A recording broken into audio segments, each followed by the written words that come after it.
They got about 25 miles and were stopped dead in their tracks as the Russians began assembling strike forces as well as maneuver forces to stop them. Mr. Zelensky is very much in the Barnum category. He realizes he's dealing with a lot of suckers in the West, at least in part because, as Mike Benz and others has taught us, we're not getting the truth in the West about anything regarding Ukraine, or for that matter, anything that our respective governments don't want us to hear. And right now in Europe, as well as in the United States, we have official narratives that are picked up by the mainstream media and then essentially disseminated without question. And they're almost all false. There's very little truth in any of them. That's certainly the case here.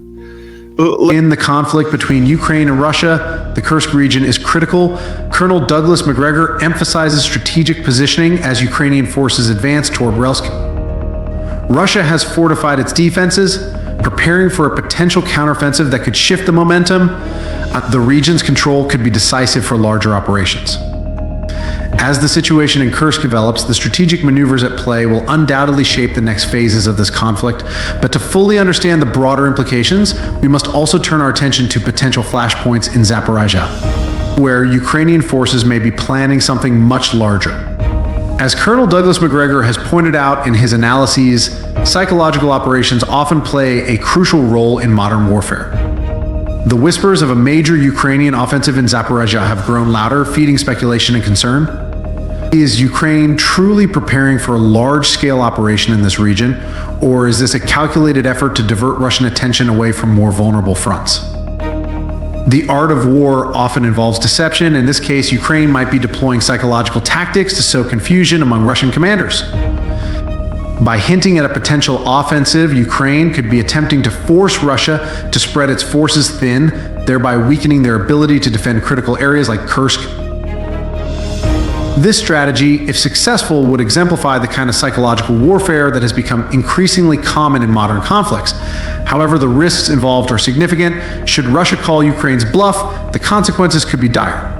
A premature or poorly executed offensive in Zaporizhzhia could lead to heavy casualties and loss of territory, further destabilizing the Ukrainian front. The mere possibility of such an operation has already caused a ripple effect, with Russian forces reportedly reinforcing their positions in anticipation of a potential clash. This move suggests that Russia is taking the threat seriously, even if it turns out to be a feint. While the eyes of many are on Zaporizhzhia, the more crucial developments might be unfolding elsewhere, particularly with Russia's strategic maneuvers in the bordering provinces, which could ultimately determine the fate of both the Kursk and Sumy regions. In line with the strategic assessments of Colonel Douglas MacGregor, Russia's response to the escalating conflict has been swift and calculated, with the establishment of 3 significant military groups in the provinces bordering Ukraine. This move is more than just a show of strength. It is a clear signal of Russia's intent to secure these regions against any Ukrainian advances. Each of these military groups is strategically positioned to respond to potential threats with the capability to launch coordinated operations that could change the dynamics of the conflict. The timing of this buildup is critical. As Ukrainian forces push their limits in Kursk and potentially Zaporizhzhia, Russia is positioning itself to deliver a decisive blow. These military groups are not just defensive measures, they are poised for a potential offensive that could cripple Ukrainian forces, particularly if Ukraine overcommits to a multi-front engagement. The logistical support, heavy artillery, and mechanized divisions assigned to these groups suggest that Russia is preparing for a prolonged campaign. This level of preparation indicates that Russia is not merely reacting, but is strategically planning to regain control over contested regions and potentially push beyond them. Moreover, the creation of these military groups is a clear message to Ukraine and the international community. Russia is prepared to escalate, if necessary. The presence of these forces near the border is a constant reminder of the volatility of the situation, where a single misstep could lead to a large-scale conflict that draws in regional powers. The significance of this move cannot be understated, as it aligns with Russia's broader strategy to maintain its influence and territorial integrity in the face of growing Ukrainian resistance. As Russia strengthens its forces along the border, the implications for Ukraine are profound. The next steps taken by both sides could tip the balance of power, especially if Ukraine's forces find themselves outmatched in the coming battles. Reflecting on the insights provided by Colonel Douglas MacGregor, Ukraine's recent military operations in the Kursk region may appear bold, but they also reveal potential vulnerabilities. By advancing into this heavily contested area, Ukraine risks overextending its forces, leaving them exposed to a well-coordinated Russian counteroffensive. The gamble is evident. Ukraine seeks to exploit perceived weaknesses in Russian defenses, but this could backfire spectacularly. If Russia successfully counters, the Ukrainian forces in Kursk could face encirclement and annihilation, a scenario that would not only result in significant losses, but also shift the momentum firmly back in Russia's favor. The Kursk offensive must be viewed in the context of Ukraine's broader strategy.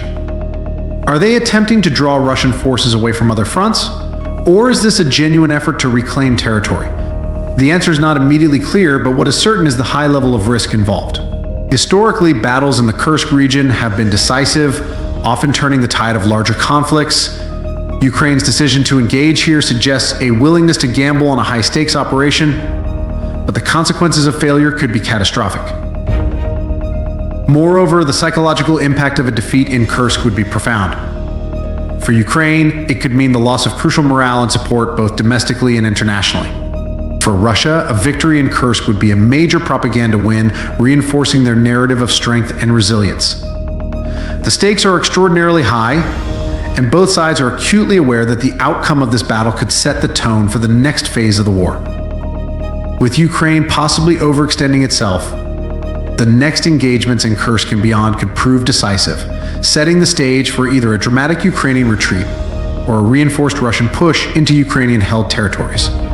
Sustained support from its Western allies, or is it a sign that Ukraine is preparing for a final, all-out effort to hold or reclaim territory before the tide turns irrevocably against them?